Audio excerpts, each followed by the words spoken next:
Rockies take the lead. Carmelo Anthony found the opening, and it's put down. Anderson had a pad down on the ice. The Broncos will have the football. Denver touchdown. Colorado Sports Connection.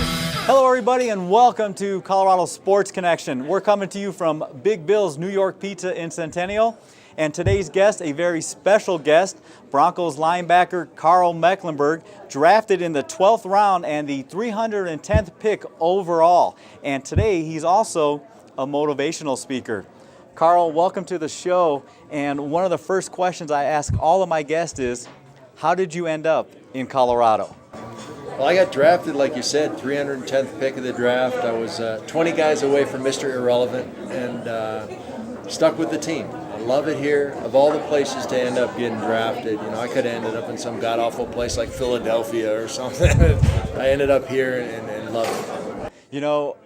Being picked, the 310th, and now you're doing some motivational speaking, and then we'll talk about your Bronco career here in a little bit. But I want to talk a little bit about your motivational talks that you have. And one story I heard, and I'd like you to share with the audience, is you were doing a talk with Sammy Winder, and you ripped the head off of a Seahawk bird. Yeah. Will you tell the audience that story? Well, yeah, the situation was the Broncos had made the playoffs for the first time in been 5 years. And growing up in Minnesota, when the Vikings make the playoffs, people get nervous, like, oh no, they're going to break our heart again. But here in Colorado, people go crazy. I mean, they're painting their houses orange, and they're naming their children John Elway Wilson or John Elway Smith, and so the Museum of Natural History decided to take advantage of this excitement about the Broncos and hold a pep rally. They asked Sammy Winder and me to go down and speak at this thing. I'd never done it before. I was nervous to try something new, but I gave it a shot, and it went very well until we got to the end of it. See, Sammy grew up in Mississippi, and Sammy had told me what was going to go on at this thing, and Sammy said, well, first I'm going to speak, then you're going to speak, then this lady here is going to hand us a Seahawk, and we're supposed to tear it up. Now, I didn't know that in Mississippi, Ebonics, tear it up can mean like tear up the town, tear up the dance floor, play around, have fun with something.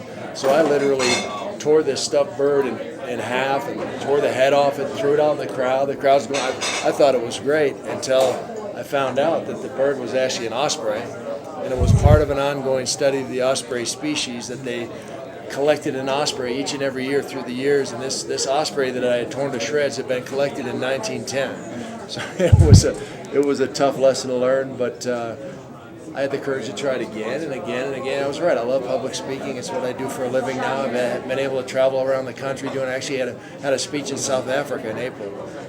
So I'm worldwide now doing that, and I love it. Now, did you know from that moment on you wanted to go out and do some type of motivational speaking once your career was over? Not really. I tried a number of things, but through it all, I really felt like I could make an impact doing the speaking. I got asked to speak while I was an active player, but I didn't really pursue jobs. I didn't make it my profession.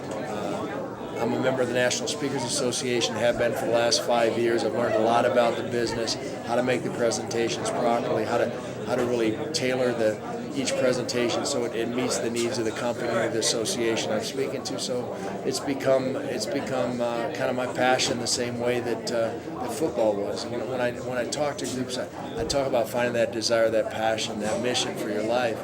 For me, for the longest time, it was to be the greatest football player that ever played. That's what I was shooting for. That was that desire, that passion. Now, as a speaker, it's to inspire long-term positive change in teams and individuals, and that's replaced the football. And I get the same adrenaline. In a lot of ways, it's similar. I get up in front of a group, got to perform at a high level, for a short period of time. I evaluate after the presentation. I move on to the next one.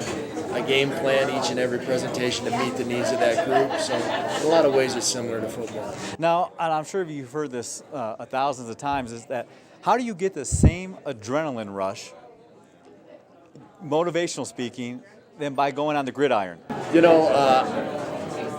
The challenge in motivational speaking is first of all just trying to remember what you're supposed to say. We got an hour long talk, and I'm a typical guy.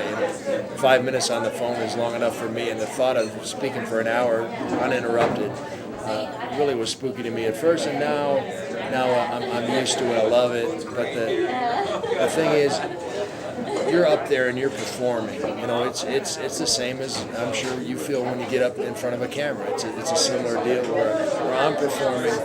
I'm on my own out there. I'm trying to do the best I can for the client. And you never know when those concussions are going to kick in. I'm not going to remember what I'm saying. And it's a challenge from a lot of different angles. And because of that, and because of the effort I put into it, that's the culmination. It's kind of like the week long of practice before you get out there and actually get to perform. I go through all kinds of stuff every week, try to hunt down the jobs, prepare for the jobs, and then finally I get that culmination of getting up and giving the presentation. So yeah, I definitely get the adrenaline. When I get to the point where I don't, it'll be time to go some other direction with my life. We're going to take a quick break, and when we come back, we want to hear about some of that adrenaline during your years with the Denver Broncos. When we come back, we'll continue our talk with Karl Mecklenburg right here on Colorado Sports Connection.